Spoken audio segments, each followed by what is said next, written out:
Hi student, कैसे हैं आप लोग? आई थिंक आप बहुत बढ़िया होंगे। आज अपन यहाँ पर क्लास के अंदर डिस्कस करने वाले हैं आरटीपी, जो सितंबर 2024 के लिए इंस्टीट्यूट ने लॉन्च की है। तो उसको आज अपन क्लास के अंदर सॉल्व करेंगे। फर्स्ट लेक्चर के अंदर अपन इनकम टैक्स का डिस्कस करेंगे एंड देन फिर सेकंड लेक्चर के अंदर अपन जीएसटी का आके डिस्कस करेंगे। तो मैं फर्स्ट आपके जो स्टार्ट करने जा रहा हूँ, सितंबर 2024 की आरटीपी जो सी इंस्टीट्यूट ने पोर्टल पे आपके दी गई है, उसको आज अपन क्लास के अंदर सॉल्व करेंगे।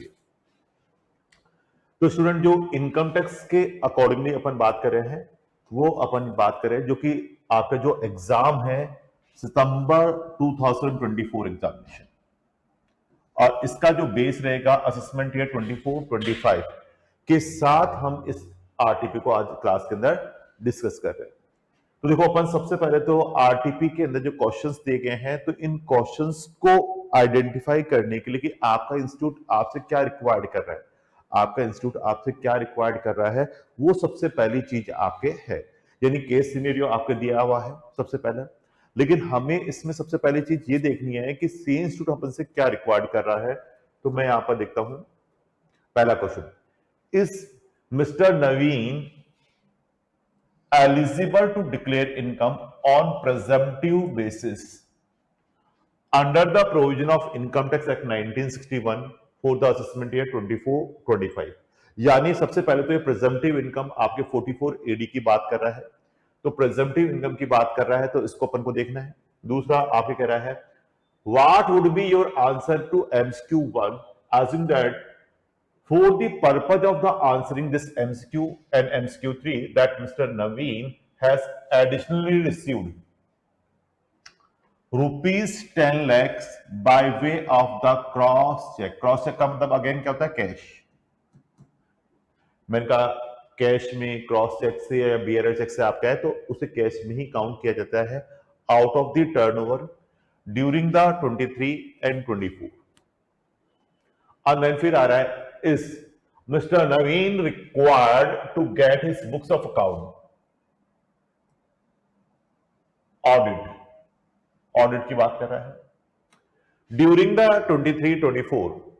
तो ऐसे केस के अंदर अपनी इनकम क्या शो होगी, और what is the amount of the profit and gain business and profession chargeable to tax in the hand of mister Naveen has as per the books of account.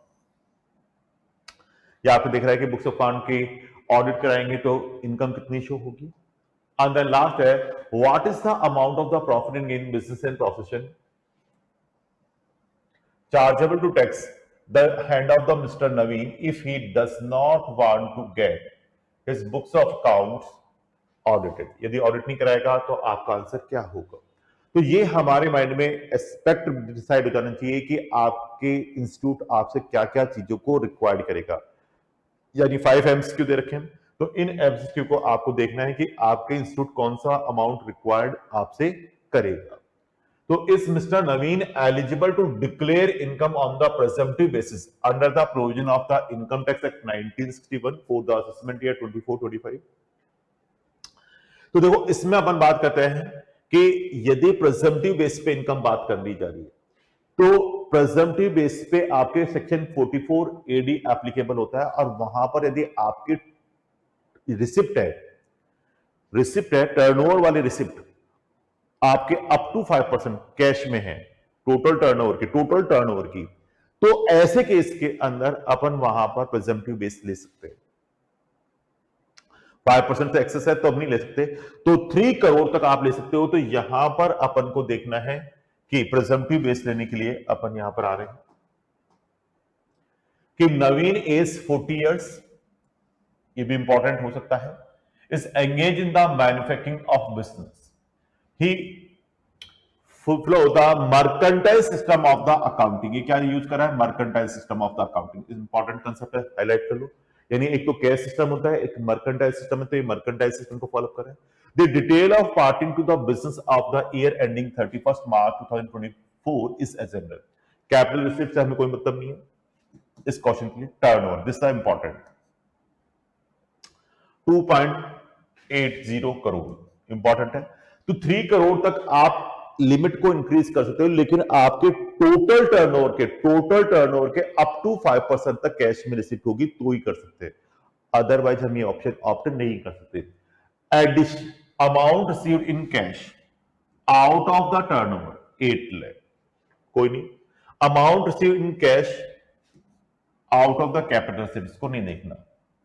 Amount received through the account pay cheque, NEFT and other prescribed mode before the specified date, यानी आपका return file करने तक ये amount आपके आ जाए तो ये आपके बैंक में आया है, कोई इशू नहीं है, काम का है। टोटल पेमेंट अभी कोई काम का नहीं है, तो cash payment out of the total payment जब ऑडिट के लिए देखेंगे ना तब देखते हैं टोटल रिसिप्ट और टोटल पेमेंट के, जब 10 करोड़ की लिमिट देखेंगे। Net profit as per the books of account, net profit. An analysis of the profit and loss for the year ending 31st March 2024 relevant the following information. So salary including the wages 15,000 per month each, paid 1 security guard and 2 housekeeping staff in cash. तो 15,000 per month, 3 employee हो गए, multiply by 12 months। Calculator देता हूं,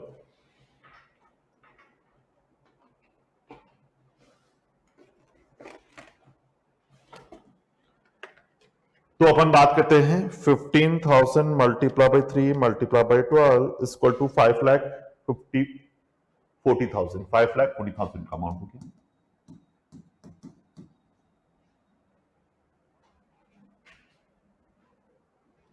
other administration expenses include 70,000 paid in cash, payment in the less than 8,000, 8,000 से 10,000 से कम है,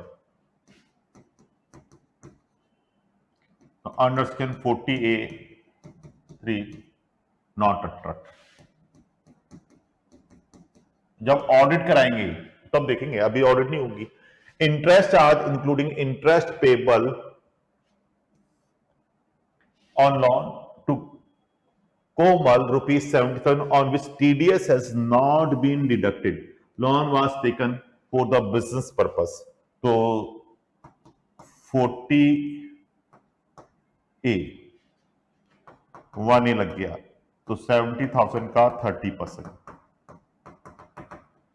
जब ऑडिट कराएगा, प्रेजम्पटिव में अपनी जरूरत नहीं है, जब ऑडिट कराएगा तब ये सेक्शन एप्लीकेबल होंगे, अदरवाइज सभी नहीं होंगे।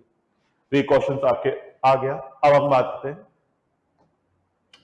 On the base of the fact given above choose the most appropriate answer to question number 1 to 5। Is mister Naveen eligible to declare income on presumptive basis under the provision of income tax act 1961 2425? तो ऐसे case के अंदर क्या वो अपनी income को presumptive base पर declare कर सकता है क्या? तो देखो यहां पर उस केस में टर्नओवर है 2.80 करोड़ और उसका कैश में कितना आया है इन कैश, तो अपन बात करते हैं 2.80 लाख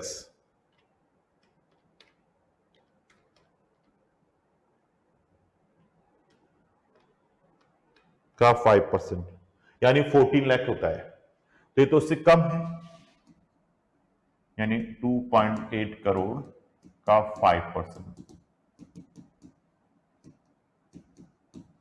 तो उससे कम है तो he can claim the 44 AD। तो अपन यहां पर लिखते हैं नो, ये तो है नहीं, ले सकता है। या since the aggregate cash received during the year do not exceeding 5% of total amount of the receipt, total नहीं देखते, केवल टर्नओवर का 5% देखते हैं, टोटल टर्नओवर की बात करते हैं, ये भी नहीं आएगा, ये तो नो है, वैसे ही नहीं आएगा। या since the amount received in cash during the year not exceeding the 5% of the turnover, 5% of the turnover, yes Mr.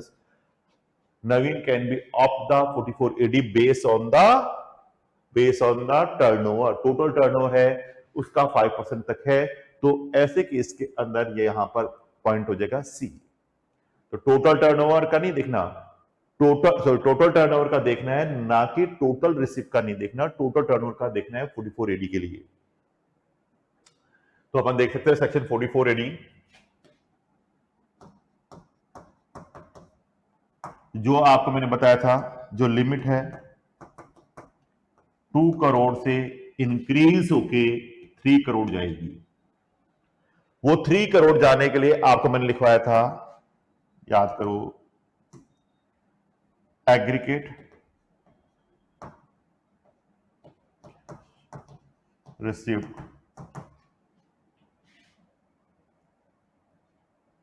Up to 5% of total turnover.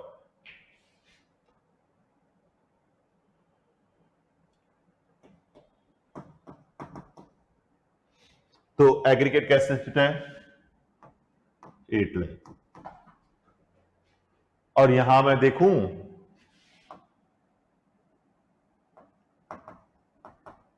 तो वो जाएगा 14 lakh.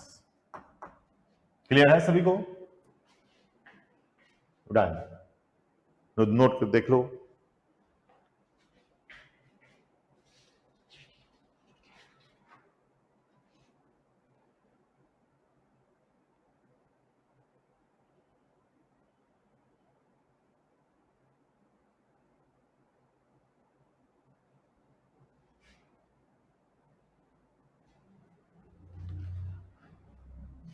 Again, what would be your answer to MCQ1, assuming for the purpose of the answering MCQ and MCQ3 that Mr. Naveen has additionally received rupees 10 lakh by way of the cross check। Cross check को किसमें count करते हैं? Cash में। Out of the turnover during the 23-24। तो अब इस case में अपन बात करते हैं, no since the turnover of the Naveen exceeding the threshold limit of the 2 crore. देखो सीधी सी बात है, 2 करोड़ से ज्यादा बता रहा है। जब आपने यहां पर 8 लाख, तो ये कैश में आ गया,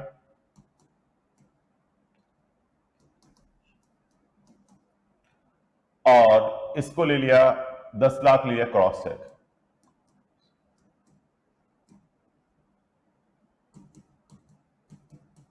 टोटल आ गया 18 लाख।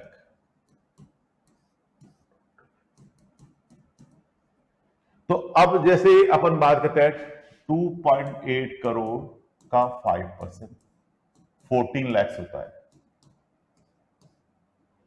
तो उससे ज्यादा हो गया। तो अब ये लिमिट यूज होगी, देन 44 एडी के लिए लिमिट होगी 2 करोड़, इंक्रीज नहीं हो सकती। No since the turnover mister Naveen exceeding the threshold limit of the 2 crore, यानी नहीं ले पाएगा, पहला पॉइंट क्लियर है। No since the aggregate cash receipt during the year exceeding 5% of the turnover, ये भी ठीक है। No as cash payment during the year exceeding 5%, cash payment देखते ही नहीं है, ये देखना ही नहीं है। तो no due to the both A and B, correct, D answer. मैं ग्रीन कर देता हूं, डी आंसर।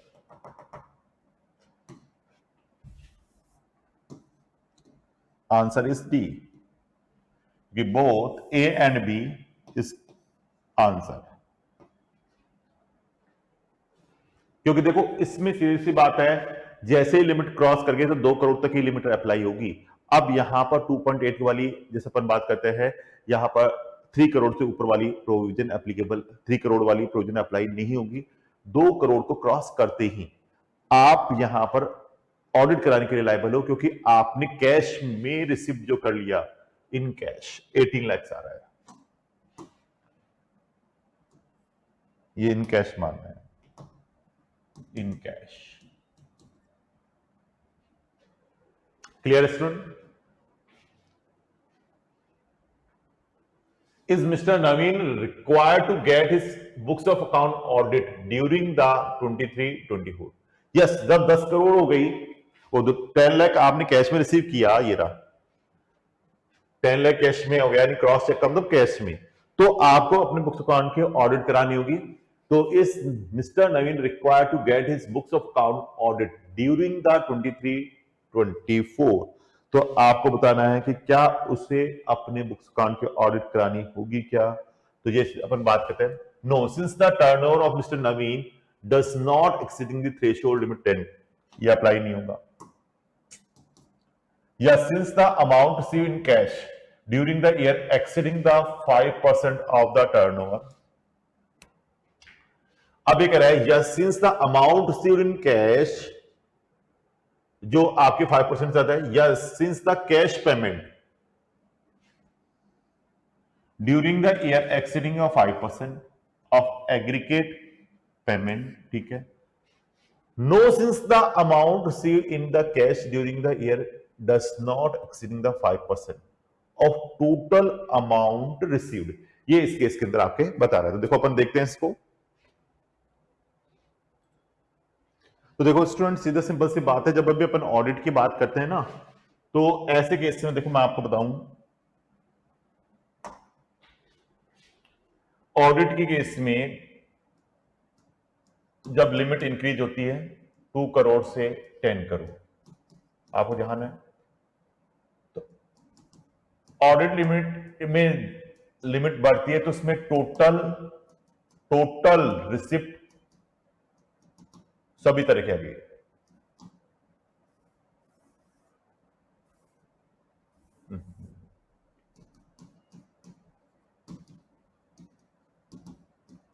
और टोटल पेमेंट दोनों देखे जाते हैं। तो यहां जब अपन पेमेंट की बात कर रहे हैं तो देखो पेमेंट ज्यादा हो गए रिसिप्ट के, यहां टोटल पेमेंट है तो 1.6 करोड़ का 5%,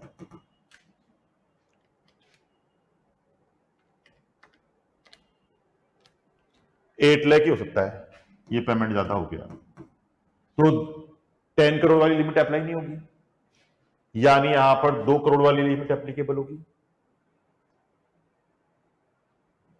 तो 2 करोड़ वाली ही लिमिट को यूज करनी है। अप टू 5% देखना है, ये भी अप टू 5% देखना है। तो यहां सी हो गया इसका आंसर, या since the cash payment during the year exceeding 5% of aggregate payment, तो भैया इस केस के अंदर उसे अपने बुक्स अकाउंट की ऑडिट करानी होगी।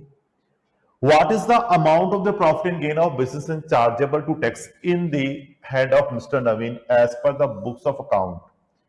यानी जब वो बुक्स अकाउंट की ऑडिट कराएगा तो उसे कितना अपना प्रॉफिट दिखाना होगा। तो देखो अपन बात करते हैं, यहां पर स्टूडेंट मैं सॉल्व करता हूं आपके लिए। नेट प्रॉफिट कितना रहा है, तो नेट प्रॉफिट अपन यहां से उठा देते हैं, 10.50 lakh, 10,50,000।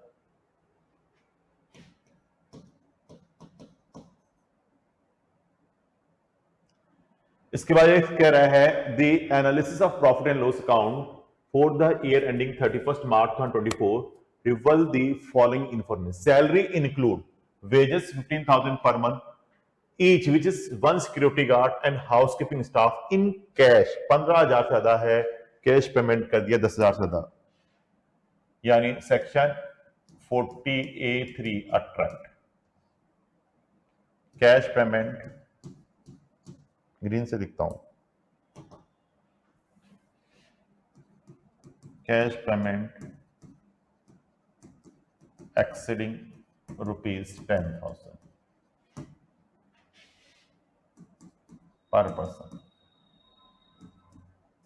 Per day.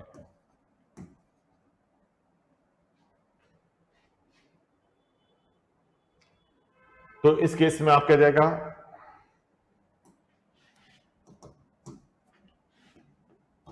Cash payment में exceed ₹10,000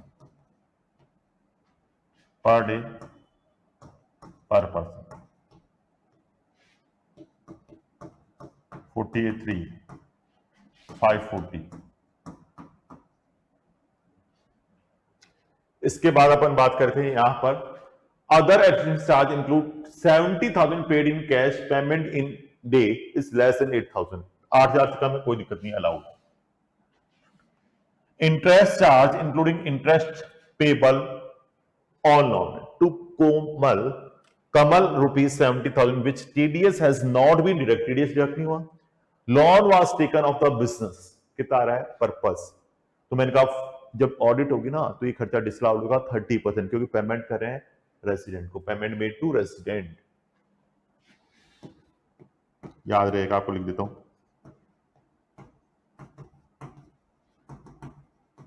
तो डिसअलाउड होगा 21,000.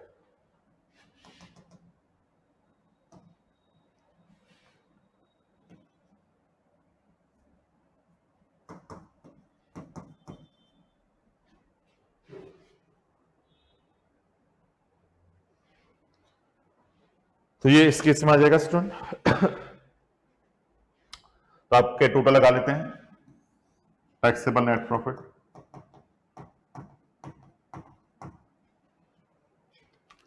10,50,000 plus 540 plus 21 16,11,000. My answer is the 16,11,000. Match हो गया. क्लियर है सबको? Simple, so simple.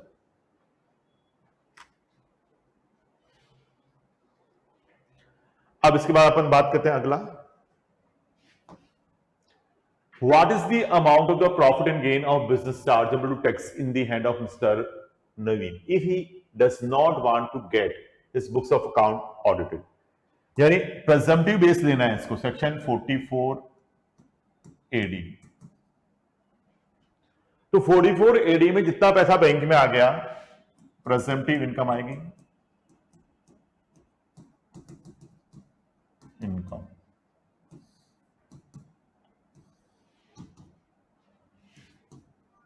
amount received in bank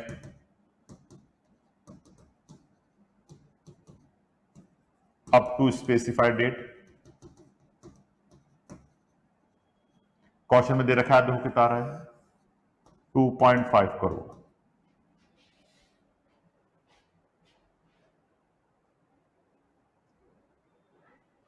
Amount is thought account pay check NEFT other prescribed mode on or before the specified date 2.50. और इसके बाद जैसे अपन बात करते कैश में कितना लिया 8 लाख. तो अमाउंट सी in cash out of the turnover 8 lakh. फिर भी कम ही हुआ. तो बाकी का अपन को पता नहीं है. बाकी का पता नहीं है तो यानी 30 लाख में क्या होगा 30 लाख आपके गया. आपके सीधे सिंपल सी बात है. टोटल टर्नओवर है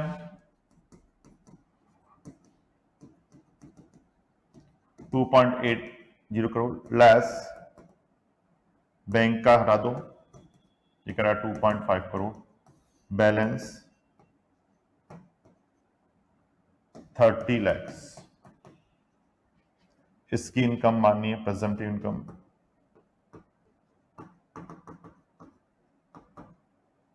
6% और इसकी प्रेजेंटिव इनकम आएगी 8% जो बैंक में आ गया. बैंक में आ गया उसकी 6% और जो कैश में आ गया उसकी 8% लेते हैं. उसकी 8% 2.5 करोड़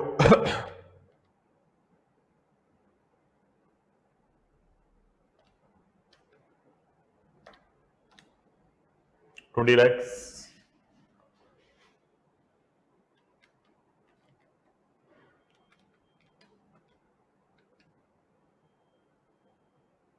6% 15 lakhs.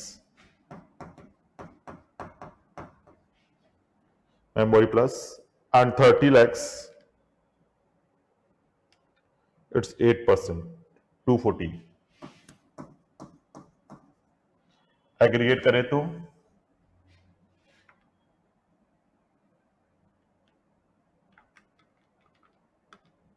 17,40,000. तो स्टूडेंट ये आंसर आपकी जगह 17,40,000. क्लियर है? आई थिंक सिंपली अपने इसको सॉल्व कर लिया. बहुत इजी क्वेश्चन था. तो ये आपके हो गया कितना अमाउंट आपके इनकम दिखाएंगे यदि हम प्रेजेंटिव इनकम लेते हैं. तो प्रेजम्पटिव इनकम लेने के लिए अमाउंट सिर्फ बैंक में आ गया स्पेसिफाइड रेट तक, उसका तो 6%, और जो बैलेंस बच गया उसका 8%। ये मैंने आपको बता रखा है। क्लियर है स्टूडेंट?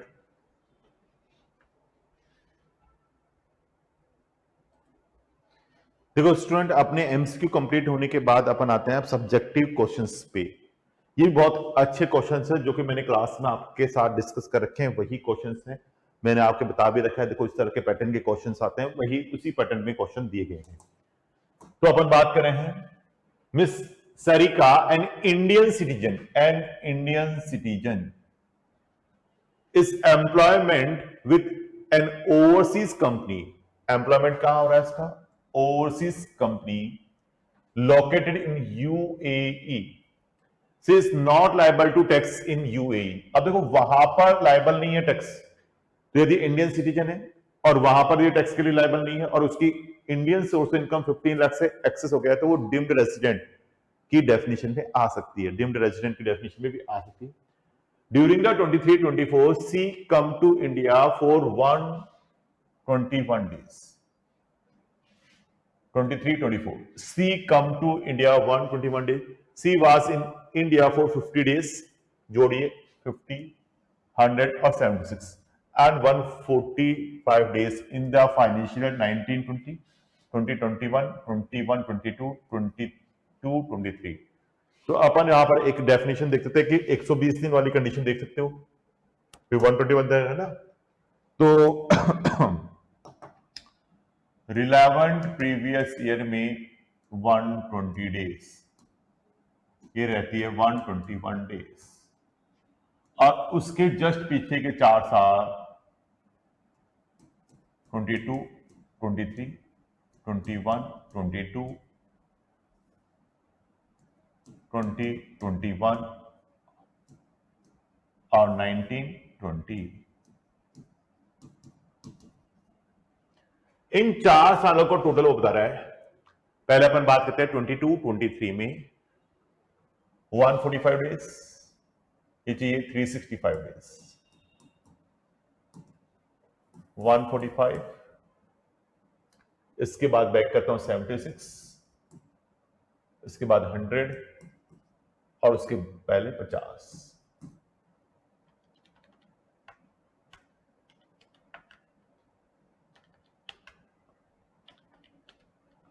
$371 रेसिडेंट हो गए। Annual income for the previous year 23-24 is as follow. यदि रेसिडेंट हो गई तो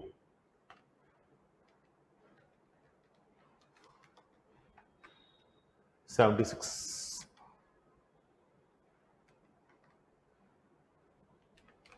प्लस 50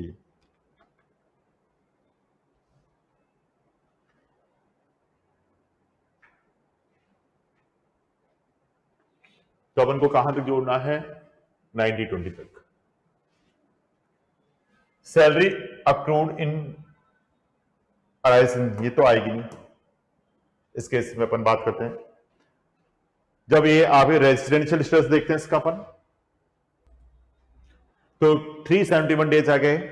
अब इसके साथ साथ दूसरी कंडीशन और देखनी है इसमें, एंड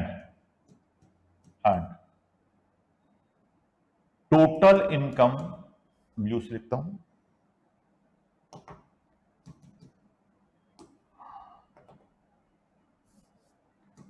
टोटल इनकम कहां से? इन इंडियन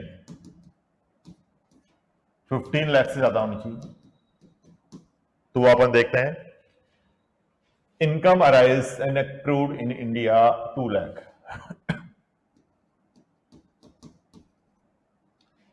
फिर income deem to be accrued and arise in India 7 lakh, income arise and receive in UAE from business setup in India, यदि रेसिडेंट होगा तो ये भी काउंट होगी 14 लाख। लेकिन टोटल इनकम में तो डिडक्शन घटाते हैं। Mrs Shakira has opt out of the default tax system under section 115 BSc from the information given above. You are required to determine the residential status. of total income of Mrs. Sakura for the assessment year 24-25. तो इस case में क्या है, what would be your answer if income arising and received in UAE from business set up in India 10 lakh instead of rupees 5 lakh? तब हो जाएगी resident. अभी तो 14 लाख आ रही है और उसमें से लाइफ इंश्योरेंस पेड कर दिया उसने, चेक इन इंडिया 1 लाख, तो 13 लाख हो गई इसकी टोटल इनकम। तो जैसे ही 13 लाख हो गई, स्टेटस क्या गया, point number 1 non resident. Status क्या हो जाएगी, नॉन रेजिडेंट, क्योंकि 15 लाख से कम हो गई ना टोटल इनकम।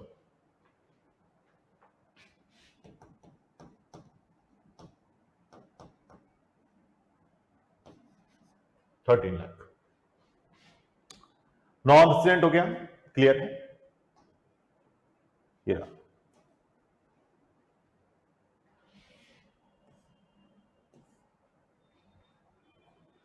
तो 13 लाख इनकम आपकी आएगी, ये इनकम ही आएगी। लेकिन यदि अपन बात करते हैं कि इसकी जगह पर 10 लाख हो जाता, 5 लाख की जगह 10 लाख हो जाती, नाउ टोटल इनकम अगेन देखें, नाउ टोटल इनकम 15 लाख से ज्यादा होगी तो रेजिडेंट हो सकता है। तो 2 लाख, 7 लाख और इस बार 10 लाख ले लो उसकी जगह पे, 19 लाख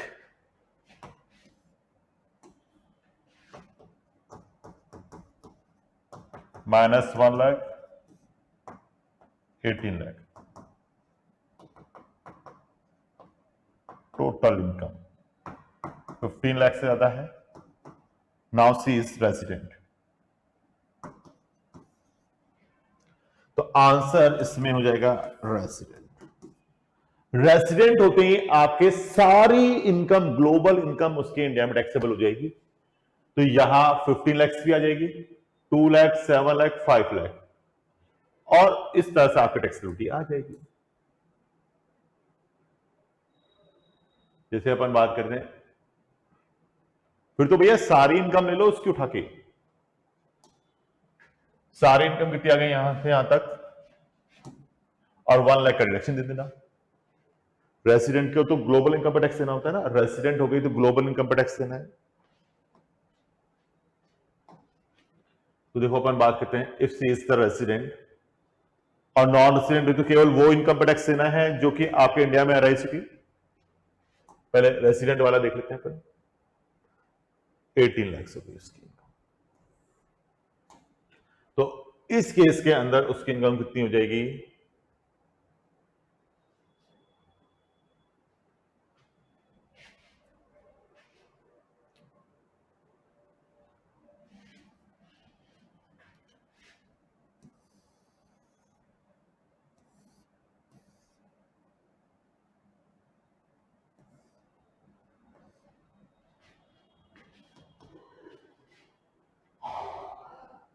सैलरी टू 15 लाख, ही आपका आ गया, 2 लाख ही हो गया, 7 लाख ही हो गया, इसमें आ जाएगी। और यदि अपने नॉन रेसिडेंट हो गया तो नॉन रेसिडेंट के लिए तो केवल वो इनकम टैक्सेबल होती है जो इंडिया में अराइज हो जाए या डीम टू बी अराइज हो जाए। कौन कौन सी income, this one, only this one. What would be your answer if the income arising and receive in USA, if business is set up in India, जो 10 लाख कर दी, इफ कंटिन्यू आप आ रहा है। Point number 2, what would be your answer if Ms. Sakira come to India 22, 23, 45 days instead of 45 days? तो status फिर क्या हो जाएगा उसका, नॉन रेसिडेंट। लेकिन उस केस में डिम्ड रेसिडेंट का एक प्रोविजन एप्लीकेबल हो सकता है, क्योंकि इसने पॉइंट नंबर 2 को कंटिन्यू किया, कंटिन्यू पॉइंट नंबर 2। तो आपको मैंने एक चीज पढ़ाया था, कंटिन्यू 2 के अंदर यदि अपन बात करते हैं यहां डिम्ड रेसिडेंट हो जाएगी, क्योंकि 15 लाख से ज्यादा इनकम है। C is called deemed resident.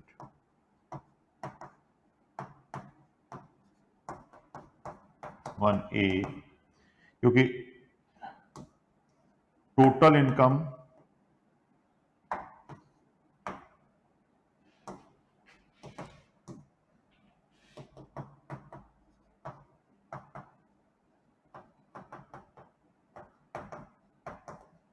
15 lakh.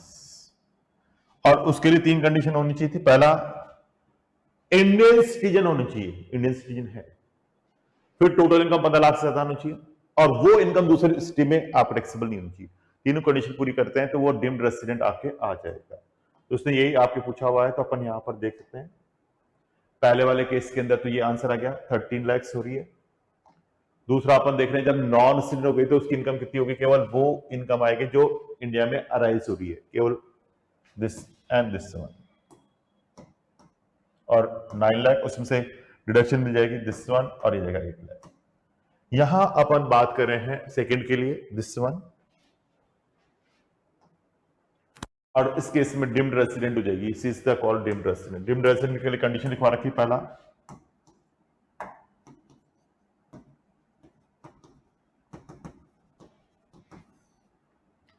Indian citizen है ये, फिर टोटल इनकम इंडियन सोर्स से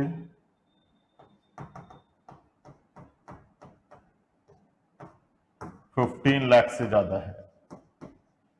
तीसरी कंडीशन, इनकम नॉट टैक्सेबल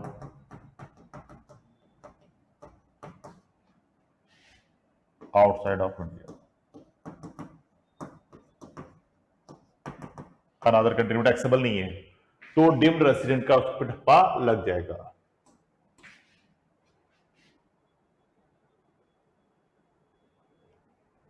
तो वहां फिर नंबर ऑफ डेज देखने की जरूरत नहीं है, डिम्ड रेसिडेंट हो जाएगी, क्योंकि 45 डेज ही रह रहा है, तो अब नंबर ऑफ डेज कम रह गए आपके, तो ऐसे केस में वो डिम्ड रेसिडेंट हो जाएगी, क्योंकि अब आपके वो कितने दिन रह रहे हैं, 45 डेज रहने के लिए बता रहे हैं। तो अपन डेज की कैलकुलेशन करें तो वहां आप देख सकते हो,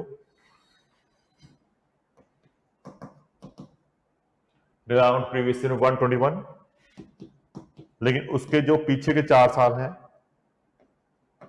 22, 23, 21, 22, 20, 21, 19, 20, तो उसमें कह रहा है कि केवल 45 डेज रहे इसमें।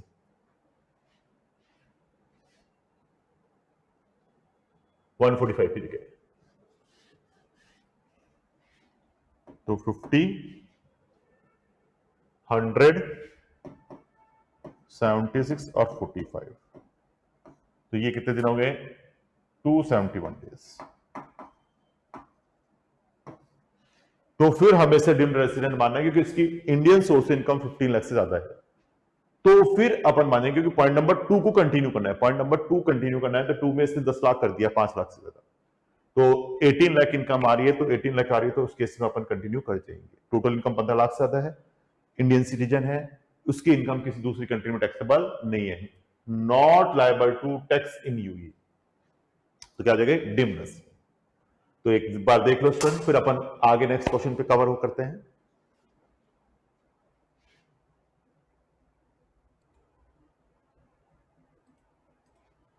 अब देखो स्टूडेंट, आता है अपन क्वेश्चन नंबर 7 पे।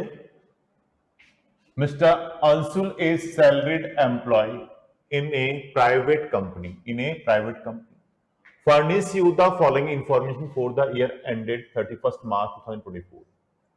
बेसिक सैलरी है 75,000 पर मंथ। तो देखो सीधा सिंपल सी बात है, बेसिक सैलरी है 75,000 मल्टीप्लाई बाय 12, 9 लाख। लेकिन इसे कहा गया इसमें सैलरी इंक्रीज होगी 1 दिसंबर 2023, बेसिक सैलरी इंक्रीज 85,000, यानी 75,000 पर मंथ, 8 मंथ्स। 1 दिसंबर से सैलरी इंक्रीज हो गई 85,000, यानी 4 मंथ्स।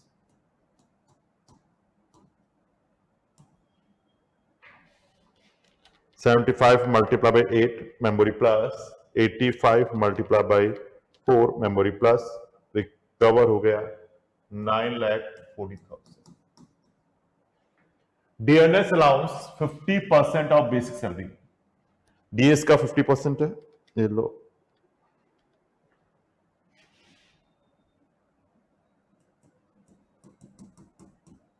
$9,40,000 का ले लो।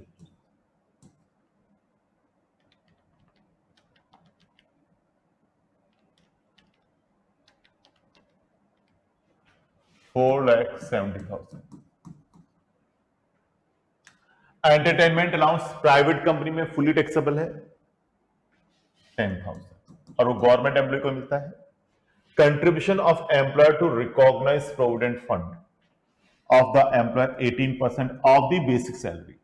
Employ also contribution an equal amount, employee equal amount और कराए, लेकिन सिर्फ बेसिक सैलरी का कर रहा है तो बेसिक सैलरी कितना है 940, उसका 18% निकाल लीजिएगा। मैं यहां कर देता हूं आपको, ये लो 940 का 18% 1,69,200 लेस एग्जेम्प्ट किसका, बेसिक सैलरी का, और 940 डीए है 470, लेकिन उसका 40% लेना है, डीए का 40%, 470 और फिर इसका 12%। देखो अपन बात करते हैं 470 का 40% प्लस 940 और इसका 12%, 1,35,000, 360 बैलेंस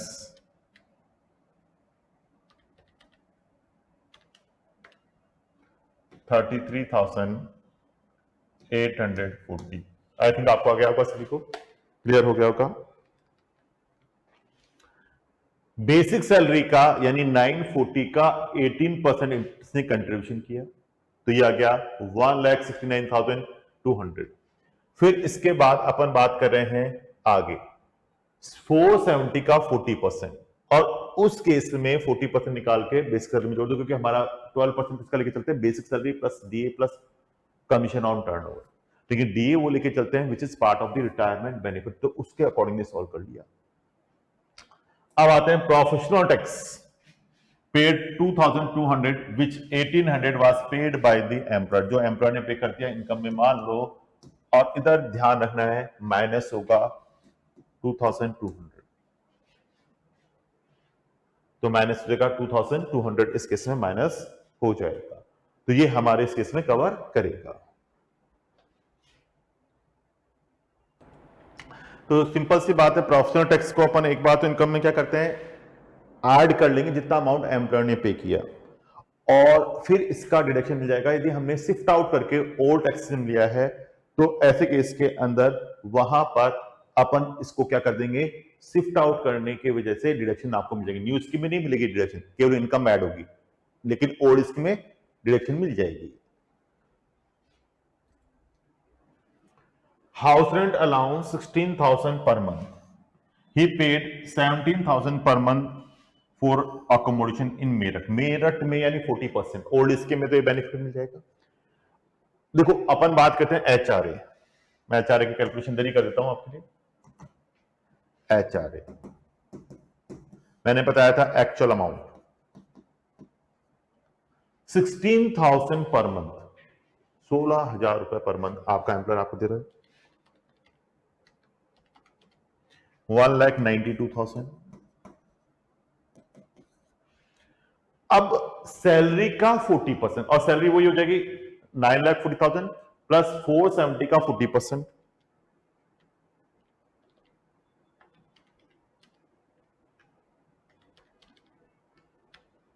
क्या आ गया। अब इसका 12% निकाल लो, तो ये तो अपने आ गया था। इसी तरह से अपन बात करते हैं 4,70,000 का 40%, दिस वन प्लस 940 उसका 40%, दिस वन ऑफ सैलरी 200, और रेंट पेड कितना कर रहा है ये, this one 17,000 minus 10% of salary.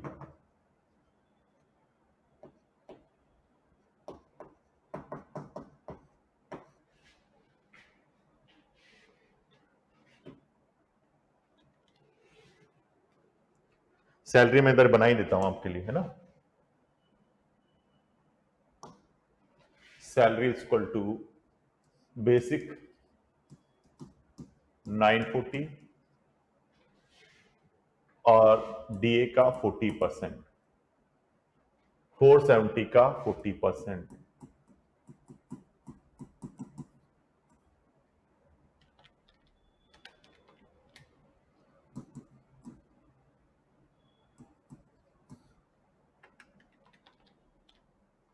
$11,28,000।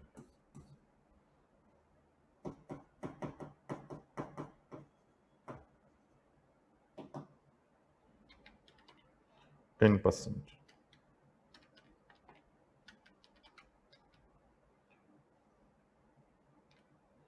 91,200। तो विच इज लोअर? 91,200। और इधर आप लिखोगे तो यह जाएगा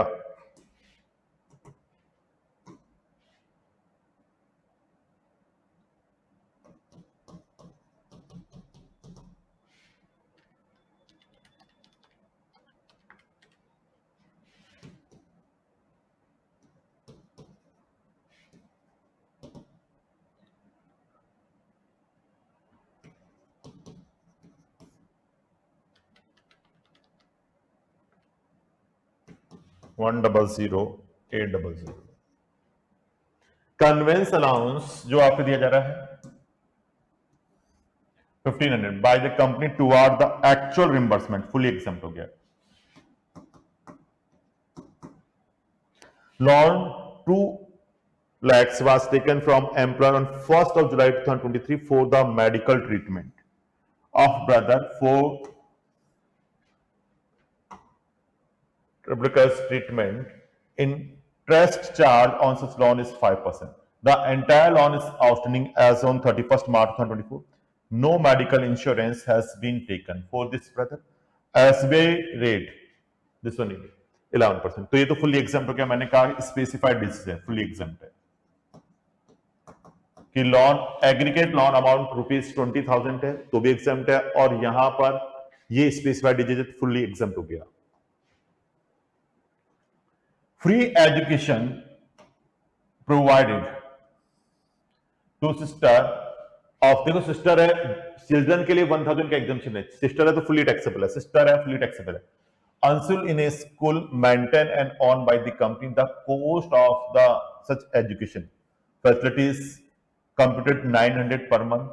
No amount was recovered by the company for such education facility from Unsul. So 900 per month multiply by 12.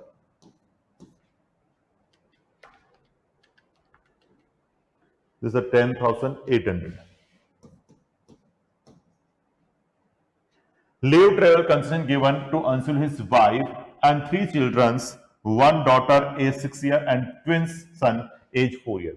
Cost of air ticket जो कि इकोनॉमिक क्लास का होता है, reimbursed by the employer 20,000 for adult and lump sum of which 20,000 for 3 children. The Ansul is eligible for availing the exemption this year. The extension is permissible under the income tax. Fully exempt हो गया। 10 subsection 5 exempt। मैंने आपको twins आपको बताया था, children maximum 2 children, लेकिन मैंने कहा in case of twins first delivery में 1 चाइल्ड एंड सेकंड डिलीवरी में ट्विंस हैं तो तीनों को एग्जेम्पशन मिल जाएगी। ये चीज इस केस में आपके बता रहा है, तो तीनों को एग्जेम्पशन मिल जाएगी। Compute the taxable salary of mister Anshul if he shift out of the default tax regime 115 BAC. तो आप टोटल लगा लो, आ जाएगा। तो टोटली में तो वो भी आएगा ना, ग्रॉस सैलरी आ जाएगी ये, और ग्रॉस सैलरी में से डिडक्शन, स्टैंडर्ड डिडक्शन,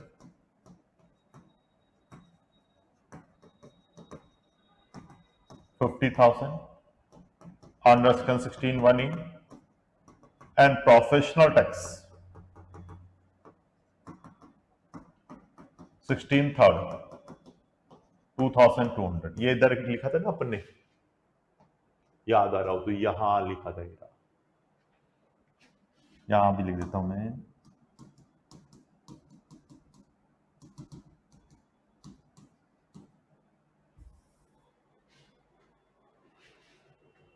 तो स्टूडेंट आप टोटल लगा लो, आई थिंक करेक्ट आएगा, एक बार लगा लीजिए।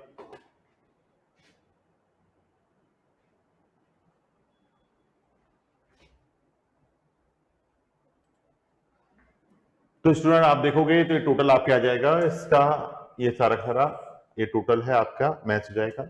और इसमें से का डिडक्शन मिल जाएगी, एक तो स्टैंडर्ड डिडक्शन है 50,000 की और एक प्रोफेशनल टैक्स का डिडक्शन आपको इसमें देना है, देकर आपके आ जाएगा। आई थिंक आप कर लोगे अच्छे से। इसके बाद आगे लेते हैं अपन दिस वन, क्वेश्चन नंबर 8।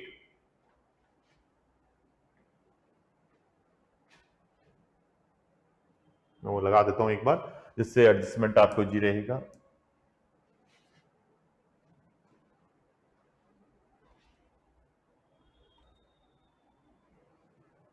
तो देखो अपने करण a resident age 50 years, furnishing the following information for the year ending 31st March 2024। Salary gross है तो इसमें से 50,000 का स्टैंडर्ड डिडक्शन दे देना, तो जगह 2,25,000 I think. Income from let out house property, लो से ये interest on loan paid for self occupied property, ये भी लॉस है हाउस प्रॉपर्टी का। यदि ओल्ड स्कीम लोगे तो सेल्फ ऑक्युपाइड का मिलेगा, अदरवाइज नहीं मिलेगा। Income from sales of rubber product from rubber plant 35 65 70,000 PGP, ये एग्रीकल्चर।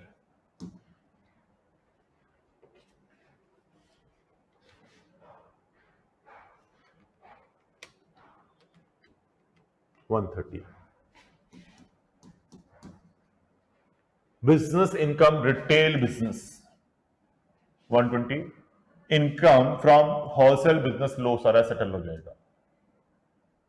और ब्रॉड फॉर लॉसेस तो ये सेटल कर लीजिएगा, बिजनेस लॉस 135 आ रहा है।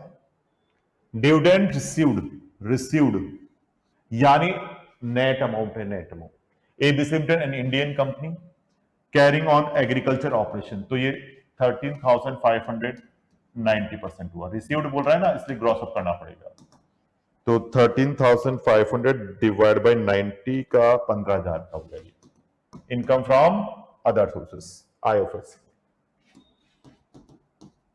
Long term capital gain for sales of the listed equity shares STT paid purchase and sales 2 lakh. Short term capital gain on sales of the shares 110 लो सर है, तो शॉर्ट टर्म तो सिर्फ सकता है। Lottery winning gross 45 other sources. Contribution in provident fund NSC old scheme में मिल जाएगा, ओल्ड में। Income of minor Raju special talent अलग से जाएगी, separate.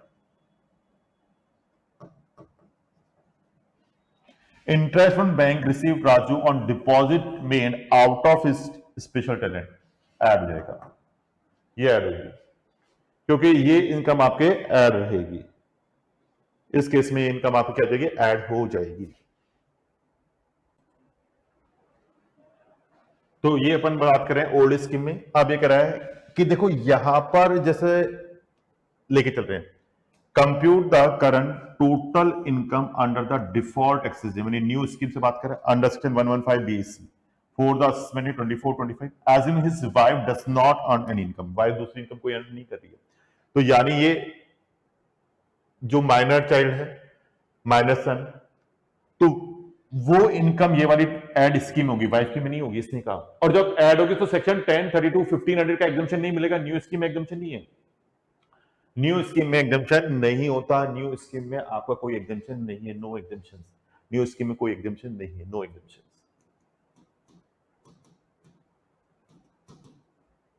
Under section 10, 32 new scheme में नहीं है।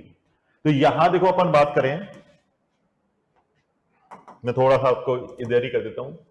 देखो रिटेल बिजनेस रबर की इनकम 70,000 रबर पे, खुद की इनकम 120,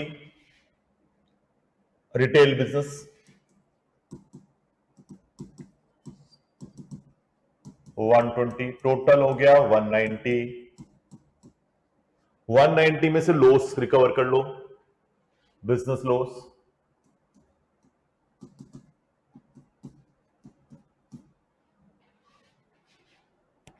1 लाख, 90, तो ब्रॉड फॉरवर्ड लॉसेस कितना सेटअप हो पाएगा? 135। ये मिटा देता हूं,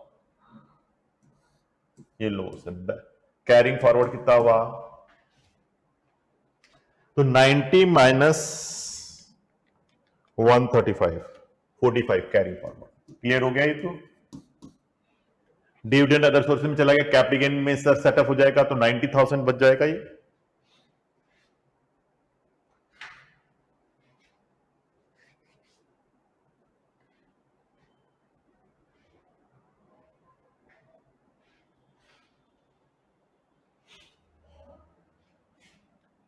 RTCG 90 लॉटरी टैक्सेबल, ये मिलेगी नहीं, न्यू स्कीम में नहीं मिलेगी, ओल्ड स्कीम पे न्यू में नहीं है, और ये इधर आ जाएगा, कोई दिक्कत नहीं है। तो ये आपके आंसर आ जाएगा, आप चेक कर लोगे 225।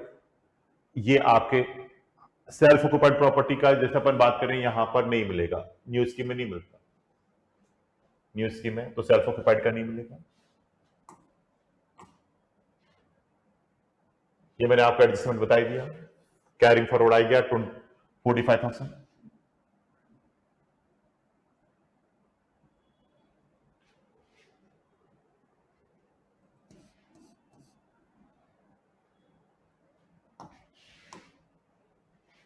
डिविडेंड इनकम आई गई, ये लॉटरी की इनकम आ गई, 10,000 का ये इंटरेस्ट आ गया, और ये एग्जेम्पशन नहीं मिल गई, ये पूरी इनकम टैक्सेबल हो जाएगी।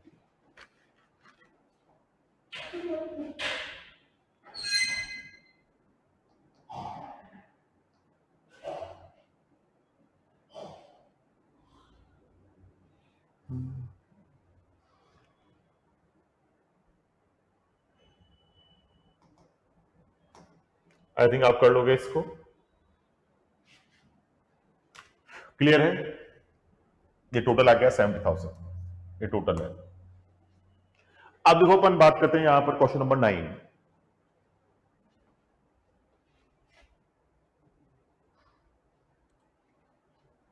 देखो ये अच्छा क्वेश्चन है, स्टेटरी अपडेट के साथ है, लेकिन यहां पर प्रिंटिंग एरर है, वो भी मैंने आपको स्टेटरी अपडेट में बताई थी, अभी वापस अपन डिस्कस कर लेंगे। अच्छा क्वेश्चन है। In each of the following independent situation, you are required to examine whether the person are required to file their return of income or loss for the assessment year 24-25 if there is total income for the previous year 23-24 does not exceeding the basic exemption limit. Turnover Mr. Ashish business 65 lakh during the 23-24। तो देखो 60 लाख से ज्यादा है, return file करना पड़ेगा 60 लाख से ज्यादा, return file करना होगा। Subhas has incurred total expenditure 90,000 toward the consumption of electric bill। 1 lakh से कम है, नहीं करना, not required.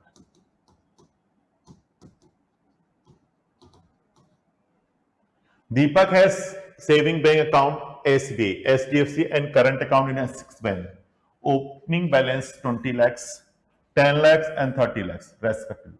He deposited 40 lakhs in SBI and 25 lakh in HDFC account, 75 lakh in the Axis account during the 23-24। तो ये इस केस के अंदर आप क्या रहा है, तो यहां पर आपके बता रहा है Deepak has saving bank account in SBI and HDFC and a current account in Axis Bank with opening balance 20 lakhs, 10 lakhs and 30 lakh respectively. He deposit 40 lakhs in SBI, तो 50 लाख से ज्यादा है, रिटर्न फाइल करना होगा।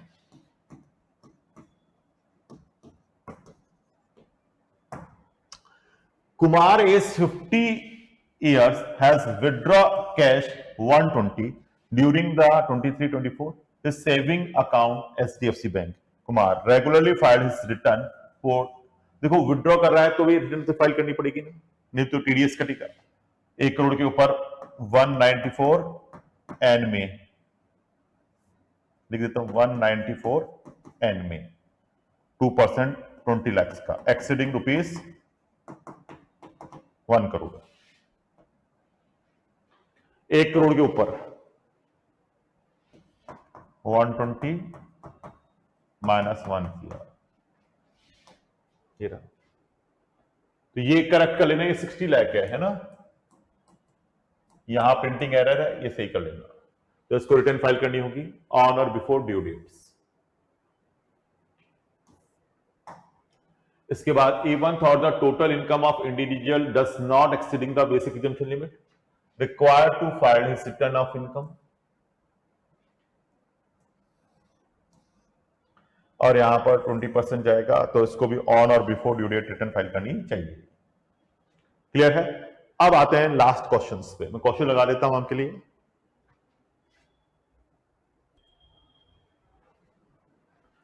तो स्टूडेंट अपन बात करते हैं यहां पर क्वेश्चन नंबर 10। अच्छा क्वेश्चन है, जो आपका कंपलसरी क्वेश्चन आता है ना, उसकी बात हो रही है। जैसे कंपलसरी क्वेश्चन आता है ना, अपन उसकी बात कर रहे हैं। Mister Anand resident Indian, age 45 years, old scheme में काम आती है, न्यू में तो कोई फर्क ही नहीं पड़ता। has provided you the following information for the previous year ending 31st March 2024. He own a industrial undertaking establishment in Sage 10AA. Old scheme में मिलेगा, ओल्ड स्कीम में, न्यू में नहीं है, ओल्ड स्कीम में। Has commence in operation financial year 1920, यानी अभी पहले फर्स्ट 5 ईयर है, first 5 year. Turnover of the undertaking was 200 lakhs. Export turnover received in India convertible foreign exchange on or before 30th of September 2024, 120 lakh. This industrial undertaking fulfill all the condition of section 10AA of Income Tax Act 1961. Profit from the industrial undertaking is 35 lakh. तो सीधा simple सी मैं बात करूं, export turnover divide by total turnover multiply by profit, ये सब कहां के लेना है, इन सेज। तो 120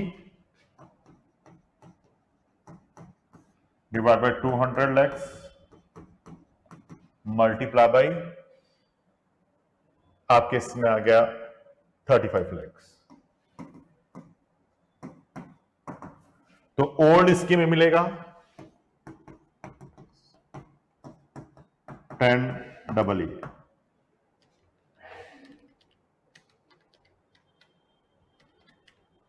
21 लैक्स ओल्ड स्कीम में, न्यू में नहीं मिलेगा। अब आते हैं आगे। Mister Anand sold equity shares of different Indian company on 14 March 2024। Sales value ये अपने काम की 150, परचेज प्राइस काम की होगी, अक्वायर्ड 24 में, ड्यूरिंग द ईयर अभी खरीदे, number of shares 2000, fair market value से कोई मतलब नहीं है अपन को। कैपिटल गेन यही कैलकुलेट कर लेते हैं पहले, short term capital gain 150 shares, full value of consideration 150 multiply by 2000 share,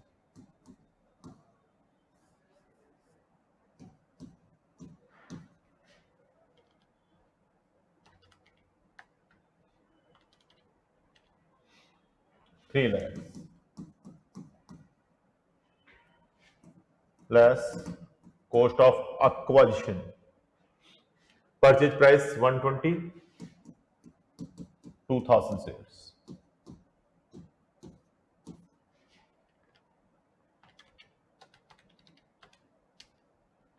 $240, 60,000।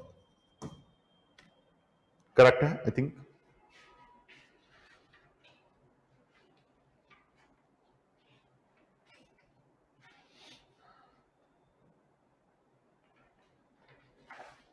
साथ साथ इसने कहा जिससे कॉस्ट इन्फ्लेशन इंडेक्स तो काम आएगी नहीं। The sales person were subject to brokerage 0.1% and security transaction tax, इसका बेनिफिट नहीं मिलेगा, एंड ग्रॉस कंसिडरेशन। अब इसमें से लेस ब्रोकरेज कर दूं या ब्रोकरेज ऊपर ही करो, ब्रोकरेज, क्योंकि ब्रोकरेज अपन हमेशा ऊपर ही लेस करते हैं, लेस ब्रोकरेज कितना है 1%।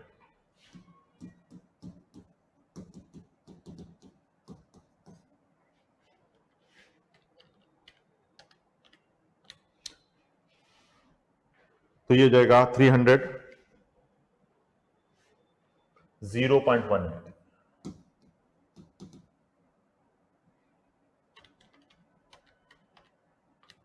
300 लेस कर दूं मैं इससे तो 2,99,700 और ये इससे लेस कर दूं 240 तो 59,700 क्लियर है। James limited 172 STT paid at the acquisition 16th of April 2017 before हो गया। तो यहां पर आपको मैंने फॉर्मूला बताया था, उस फॉर्मूले से वैल्यू निकलेगी फेयर मार्केट वैल्यू 50 और 1250 शेयर्स आपने परचेज किए हैं। तो आपको याद होगा मैंने एक फॉर्मूला बताया था, उससे करेंगे। इंडेक्स का बेनिफिट तो नहीं मिलने वाला। फुल वैल्यू ऑफ कंसिडरेशन 100 और बेचे कितने में है 1250 में।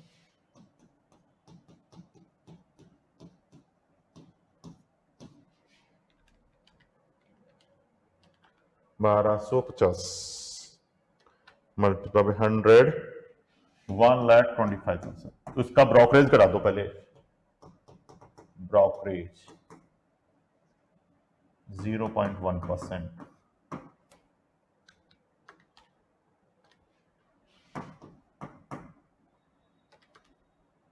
124,875।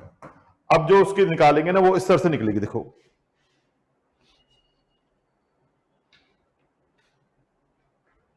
मैं आपको फॉर्मूला बता रहा हूं, याद आ रहा होगा आपको। एक्चुअल कॉस्ट पर कितने 72 fair market value as on 31st January 2018 50 rupees.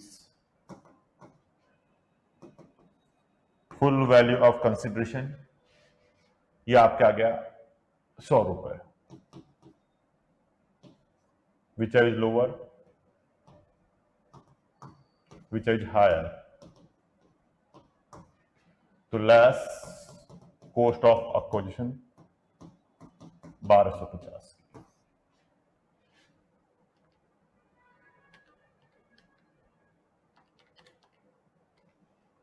90,000 34,875। Solve clear है? यस क्लियर है।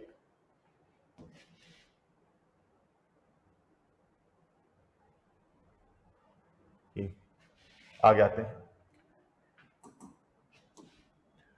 He made payment 90,000 first of September 2023 by the check। Medical insurance cheque से है, कोई दिक्कत नहीं। Lump sum for himself for his wife till कब तक किया है 31st August 2027। He made the cash payment 7,500 toward the preventive health checkup, maximum 5,000 preventive health checkup. और ये इसने पेमेंट किया, देखो कब कब साल के लिए हो गया, 5 सालों में फॉल कर रहा है ये। देखो पहला है 1 सितंबर 2023, तो पहला साल कौन सा हो गया 22 23 पहला साल। दूसरा 23 24, फिर 24 25 25 26 26 27, 5 साल हो गए। 2 3 4 5, तो ये 90,000 का अमाउंट है, 5 सालों के लिए है, 5 ईयर, तो 18,000 हो गया। करेक्ट। ही रिसीव्ड रॉयल्टी, ये देखो पूरा का पूरा मैंने एग्जांपल इलस्ट्रेशन कराया था, आपके एसएम का इलस्ट्रेशन है, पूरा का पूरा एसएम का इलस्ट्रेशन है, एसएम का इलस्ट्रेशन था ये। 288 abroad, a book author by him, natural of artist, the rate of royalty 16%, clear वही अमाउंट है 2,88,000, दिस था इक्वल टू 16%, 100% कितना हुआ, और उसका फिर 15% डिडक्शन के लिए एलिजिबल है, तो ये आ जाएगा 288 डिवाइड बाय 16%, 18 लाख, 18 लाख।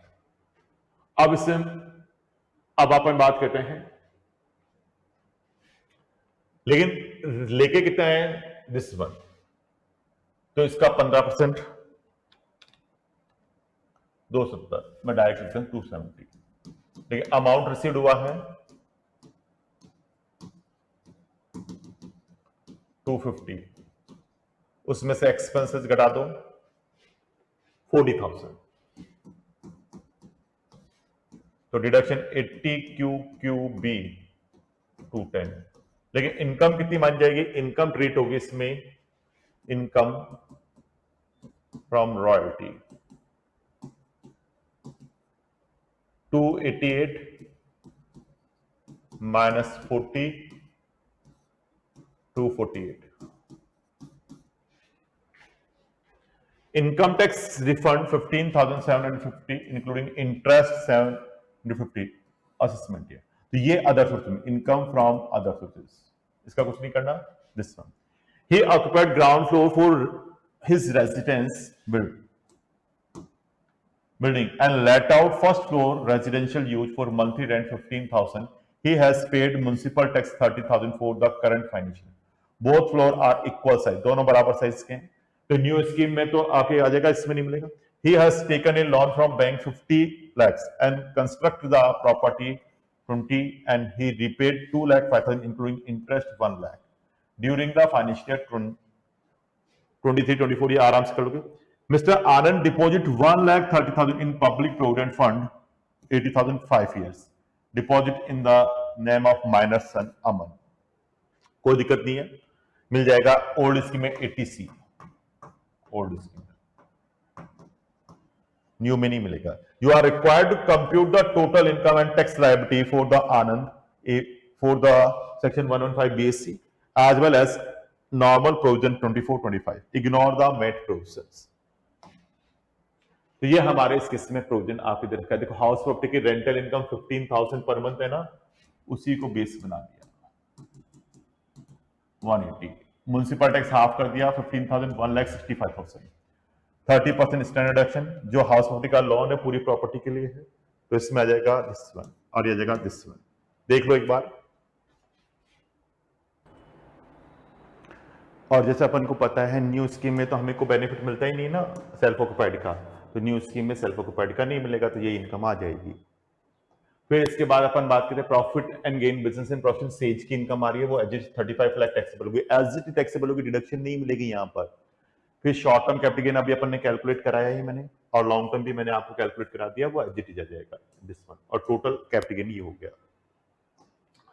इसके बाद income from other sources, royalty की इनकम जैसे मैंने कैलकुलेट कराया 40,000 का डिडक्शन देखिए पूरा टैक्सेबल है, और इनकम टैक्स का रिफंड टैक्सेबल नहीं है, लेकिन उसके ऊपर इंटरेस्ट मिलता है वो टैक्सेबल होता है, इंटरेस्ट टैक्सेबल होता है, ये आ गया टैक्सेबल, ये इनकम आ गई. न्यू स्कीम में कोई डिडक्शन नहीं है, तो ये आपके अमाउंट हो गया दिस वन. अब देखो यहां पर जो कैपिटल गेन आ रहा था ना, ये है 34,000 एलटीसी की अंडर सेक्शन 112A. ठीक है, 1 लाख रुपए तक तो एग्जम्प्ट है, तो ये 34,875 ईयर, इस पे तो टैक्स लगेगा ही नहीं. तो हमारे जो शॉर्ट टर्म है इस पे 15% लगेगा, इस पे 111A at the rate of 15% tax बनेगा. मैं कैलकुलेशन करूं तो टैक्स की कैलकुलेशन करने में इस पे तो टैक्स लगेगा नहीं, लेकिन हमको यहां पर जो इनकम आ रही है इसमें से हटानी पड़ेगी कौन कौन सी, 39 लाख, या इधर कर देता हूं मैं आपको समझाना, इधर है ना, इसमें यहां पर 1 लाख तक तो ये लगेगा नहीं. अब 39 लाख 9,830 इसमें से हटा दो, एक तो less long term capital gain 112A, amount था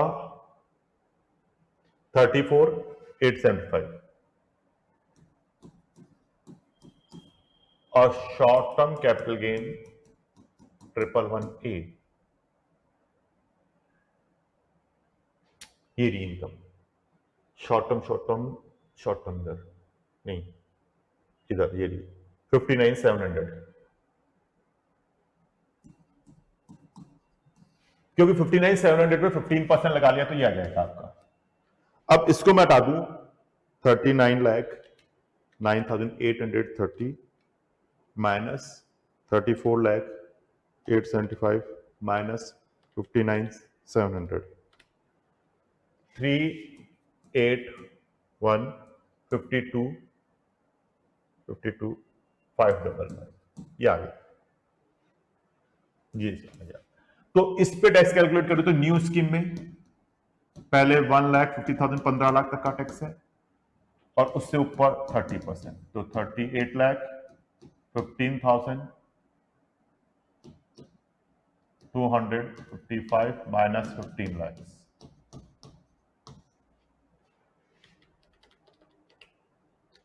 उसका 30% ये आ गया प्लस 1.5 लाख रुपए, तो ये आ जाएगा। उसके ऊपर 4% हेल्थ एंड एजुकेशन ये लगा के राउंड ऑफ आप कर लोगे, सिंपल। ये तो आपके हो गया न्यू स्कीम का। अब मैं आता हूं ओल्ड स्कीम पे। ओल्ड स्कीम में आपको पता है बेनिफिट ही बेनिफिट है। पहला 50,000 का सेल्फ ऑक्युपाइड का एसओ सेल्फ ऑक्युपाइड का बेनिफिट मिल जाएगा, जो इंटरेस्ट आपने पे किया 21 लाख मैंने 10 डबल कैलकुलेट करा ही दिया आपको, उसका बेनिफिट मिल जाएगा। फिर इसके बाद अपन बात करते हैं, यहां आइए deduction, repayment of housing loan का मिल जाएगा 1,05,000, 1,30 का इसका मिल जाएगा, लेकिन 1.5 लाख से ज्यादा नहीं होगा तो मैक्सिमम। मेडिकल इंश्योरेंस में मैंने 18,000 कैलकुलेट कराया और प्रिवेंटिव हेल्थ चेकअप का 5,000 होता है तो ये हो गया 23,000। डिडक्शन अंडर स्किन 80 QQB ये आपको मैंने 210 कैलकुलेट कराया है। एसएम का बिल्कुल डिट्टो एग्जांपल है, एसएम में इलस्ट्रेशन था ना वही 210 देकर ये इनकम आ जाएगी। अब इसमें से भी वही लॉन्ग टर्म हटा दो और शॉर्ट टर्म हटा दो, 13,76,830 minus long term capital gain 2A कितना था स्टूडेंट, देखो मैं वापस रीड करना पड़ेगा, अपन ने किया था ना, यहीं पे ले लो 34,875, इसमें भी तो लेस होगा 34,875 और short term capital gain 111A 59,700 13,76,830 minus 34,875 minus 59,700 12,82,255। अब इस पे टैक्स कैलकुलेट, पहले 10 लाख तक का टैक्स कैलकुलेट करूं मैं तो 10 लाख तक का टैक्स होगा 1,12,500 plus 30% on excess income 12,82,255 minus 10 lakh. तो इसमें से 10 लाख हटा दो, उसका 30% लगा दो प्लस 1,12,500 क्या गया 1,97,177 या बाकी 15% तो आप निकाल ही लोगे और ये 1 लाख तक एग्जाम्प्ट है और 4% हेल्थ एंड एजुकेशन तो आप लगा ही लोगे। तो इस तरह से स्टूडेंट मैंने आपकी पूरी आरटीपी सॉल्व करा दी। बहुत सीधा सिंपल आपके आरटीपी का जो कंसेप्ट है बहुत इजी था क्योंकि मैंने आपको बहुत अच्छे से डिस्कस कर लिया। तो अभी के लिए स्टूडेंट अपन यहीं तक करते हैं। नेक्स्ट क्लास के अंदर मैं जीएसटी के जो आपके आरटीपी के जो एमसीक्यू बुकलेट है वो और क्वेश्चंस आपको मैं लेके आऊंगा। आप मन लगा के पढ़ाई करो। Thank you very much student.